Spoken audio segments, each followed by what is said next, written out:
বাঙালিদের জন্য আজ কিছু কথা বলবো। তো যারা বাঙালি অবশ্যই রিকোয়েস্ট করবো এই কথাগুলো শুনে যাওয়ার জন্য। তো সবচেয়ে প্রথম বলি, আজকাল কোনো বাঙালিদের দাম নেই কোথাও। কারণ কোনো প্রবাসী যখন কাজে যায় বিদেশে, বাইরে, অন্য অন্য রাজ্যে, কোনো দাম থাকে না। কারণ বাঙালিদের এখন কোনো দামই নেই ধরতে গেলে। দিল্লি, মুম্বাই, কেরালা, রাজস্থান, তামিলনাড়ু, আন্দামান আরও বিভিন্ন রাজ্যে কাজ দেয়। বাঙালিরা সব জায়গায় গিয়ে সব জায়গা কিন্তু নিজের মনে করে। এক জায়গায় যায়, ওখানে যদি কোনো জিনিসে হাত দেয় ওইটাও নিজের বলে দাবি করে। এ হচ্ছে বাঙালিদের দোষ, স্বভাব। ওই জন্য কিন্তু বাঙালিদের কোনো দাম নেই। সব ভাষার কাছে কিন্তু বাঙালি আজ নিচে।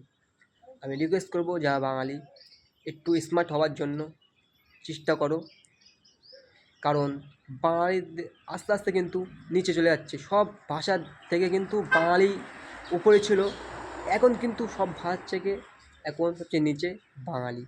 আমি রিকোয়েস্ট করবো যে বাঙালিরা স্মার্ট হও, বাঙালিরা জাগো জাগো জাগো বাঙালি, জাগো বাঙালি, জাগো বাঙালি। ধন্যবাদ।